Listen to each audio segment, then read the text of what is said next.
राजा दशरथ ने जाकर के अपने गुरुदेव भगवान वशिष्ठ जी से कहा कि गुरुदेव कोई सुंदर मुहूर्त निकालें जिसमें हम राम का राज्याभिषेक कर दें। गुरुदेव भगवान ने क्या किया, और ये विधि आप लोग भी सीख लें।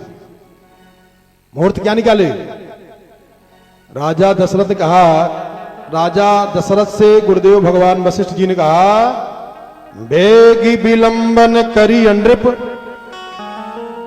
शुभम सुशीघ्रम। ध्यान दें, अगर भगवान की भक्ति करने का मन कहे ना तो बहुत उसको पीछे मत करिए, अगले साल ना। जो खराब काम हो, बुरा काम हो, उसके लिए पीछे करते रहना चाहिए। बाद में कर दूंगा। लेकिन अच्छा काम हो उसको जल्दी से जल्दी प्रयास करें। गुरुदेव भगवान वशिष्ठ ने कहा, बेगी विलंब न करी नृप साजिय सबोई समाज। तो कहा मुहूर्त कब निकालेंगे? कहा मुहूर्त तो निकल गया। कहा कब? कहा सुदिन सुमंगल तब ही जब राम हो ही जो बरा।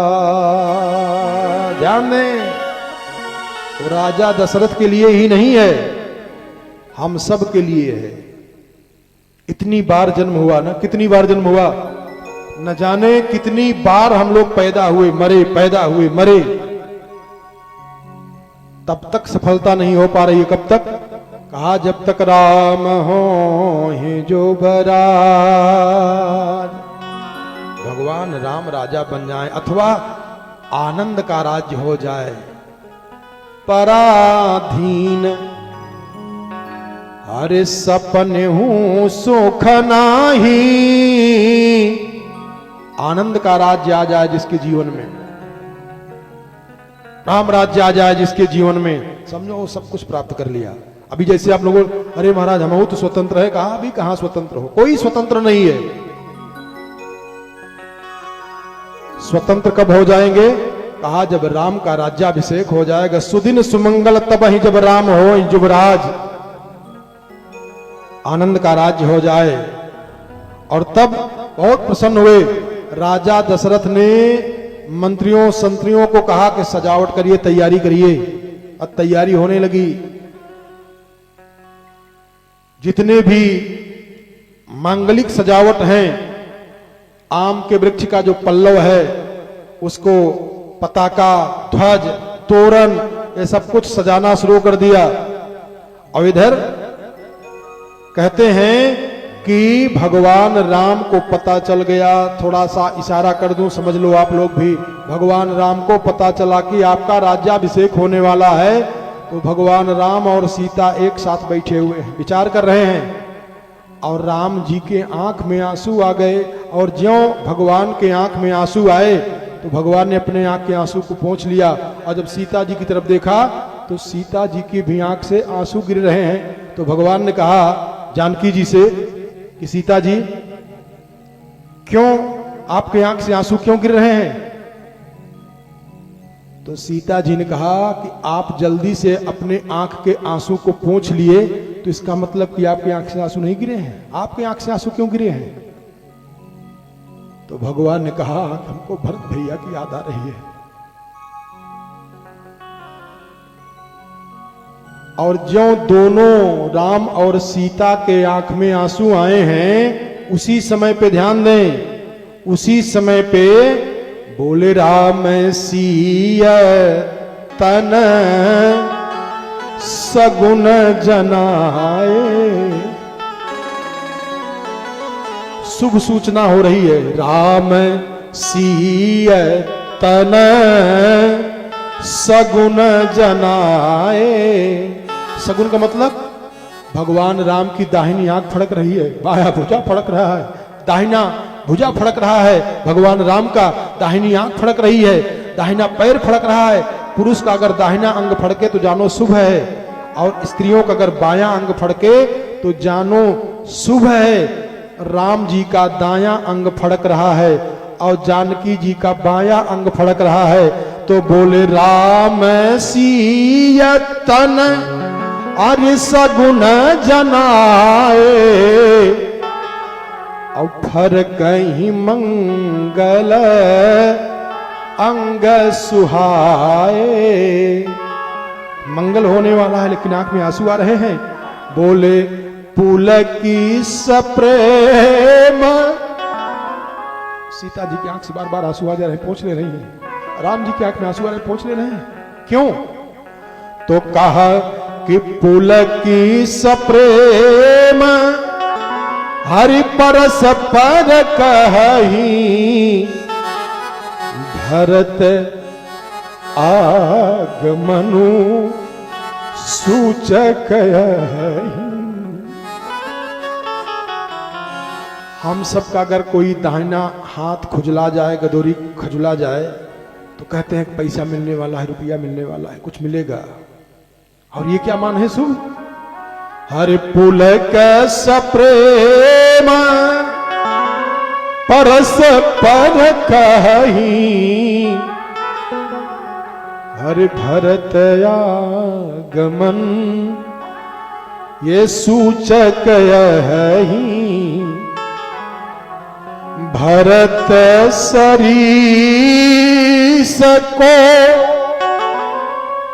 सीता जी राम जी से कह रही हैं कि लगता है कि जो सगुन हो रहा है भरत भैया आ रहे हैं क्या? राम जी सीता जी से कह रहे हैं, बोले भरत सरीस अरि प्रिय को जग माही,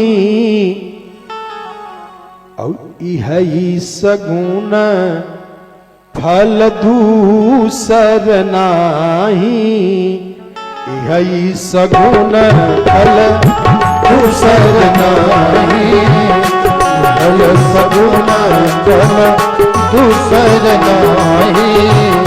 भरत सरीस प्रिय को जग माही, भरत सरीस प्रिय को जग माही, भय सगुन फल दूसर नाही, भय सगुन फल दूसर नाही। सीता जी राम जी से कह रही हैं, राम जी सीता जी से कह रहे हैं कि जो हमारा अंग फड़क रहा है, सगुन हो रहा है, तो हमको लग रहा है कि भरत भैया आ रहे हैं। और भरत जी के प्रति राम जी का प्रेम कैसे है? कहा जैसे कहा था ना वो, छिन छिन नहीं छन छोड़ छोड़ियो कमठ अंड की नाई। जैसे कोई माता पिता अपने बच्चे का लालन पालन करता है, कमठ कहते हैं कछुआ को, कछुआ जानते हो ना? कछुआ, कछुआ जो चलता है पानी में, कछुई। तो कछुई जब अंडा देती है पानी में, बाहर इसलिए नहीं करती कि कोई उसको खा न जाए, और वो कछुई अपने अंडा का पालन अपने नजर से करती है।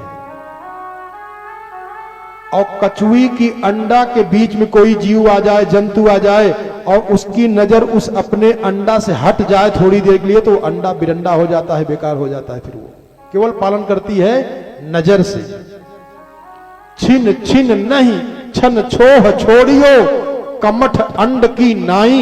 हे नाथ, हे भगवान, हमारे ऊपर ऐसी दया करिएगा जैसे कछुई अपने अंडा के ऊपर हमेशा देखती रहती, अगर जरा सा निगाह हट जाए तो कछुआ का जो अंडा है, कछुई का जो अंडा है, बेकार हो जाएगा, उसमें जीव नहीं आ पाएगा, मर जाएगा वो।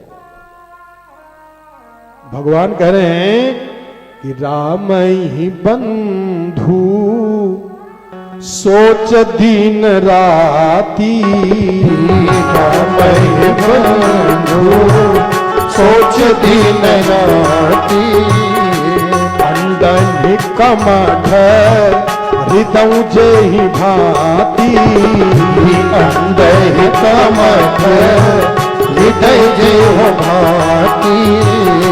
राम ही बंधु सोच दिन राती, राम ही बंधु सोच दिन राती, अंडे कमठ हृदय जेहि भाती, अंडे कमठ हृदय जेहि भाती, अंडे कमठ हृदय जेहि भाती। तैयारी हो रही है, चारों तरफ तैयारी हो रही है। मंथरा आई, और जब मंथरा आई है, मंथरा को पता चला है देखें, हमारे आपके जीवन में यही मंत्रा आ जाती है, राम के राज्याभिषेक को नष्ट कर देती है। मंत्रा कौन है? एक कैकेयी अंबा की दासी। मंथरा ने देखा, और मंथरा की बुद्धि बता दे रहा हूं, मंथरा केवल कैकेयी की दासी नहीं है। हमारे आपके जीवन में मंथरा छिप करके अप्रत्यक्ष रूप से घूम रही है, और बिना कथा सुने वो मंथरा आती है और आपके जीवन के जो आनंद का राज्य है, उस आनंद के राज्य को नष्ट कर देती है। वो राजा दशरथ तो जान गए, अवधवासी तो जान गए, लेकिन आज का मानव जान भी नहीं पा रहा है कि मंथरा आकर के राम के राज्याभिषेक में विघ्न पैदा कर दे रही है। ये मंथरा है कौन? ये जितने लोग बैठे हो, सबके जीवन में मंथरा आई है, छिपी हुई है, अप्रत्यक्ष रूप से लुकी हुई है, छिपी हुई है। इसलिए कथा सुनना जाता है, इसलिए आयोजन किया जाता है कि चोर को पकड़ा देगी कथा, कहे ये मंथरा, भगाओ इसको, निकालो। और अगर यही मंथरा को नहीं निकाले तो परिवार अलग बिलग थलग हो जाता है, दुख का बीजारोपण हो जाता है, सब पूरा जीवन दुखी हो जाता है।